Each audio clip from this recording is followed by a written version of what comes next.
আচ্ছা মদনা কাকু, বলছি এই যে ট্রেনের মধ্যে একটা মেয়ে, একটা মামুনি, এই যে একটা গরিব কাউকে ধাক্কা দিয়ে সরিয়ে দিয়েছে, যে মুজরা করতে শুরু করলো, তুমি তো হয়তো দেখেছো, কি ডিসিশন কি নিলে, কি করবে ভাবছো? হাতের পাঞ্জা কেটে দেবো। আমি মদন মিত্র। আরে সালা, মদনা কাকু বলে কি রে, হাতের পাঞ্জা কেটে নিতে চাইছে? সালা কাকে এসে বিচার দিচ্ছি?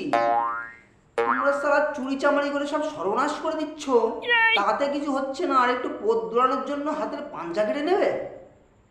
না না না না না, তোমাদের দিয়ে বিচার করানো যাবে না। যাই দেখি দিদিকে গিয়ে সব বলি, দেখি দিদি কি বিচার দেয়। দেখলে দিদি সাহসটা, দেখলে একটা বয়স্ক কাকুকে কিভাবে ধাক্কা দিয়ে সরিয়ে দিল। লজ্জা হয় আমি এখানে জন্মগ্রহণ করেছি, এত বড় সাহস। বলছি দিদি, তোমার লজ্জাতে এদের কোনো যায় আসে না, বড় সড়ো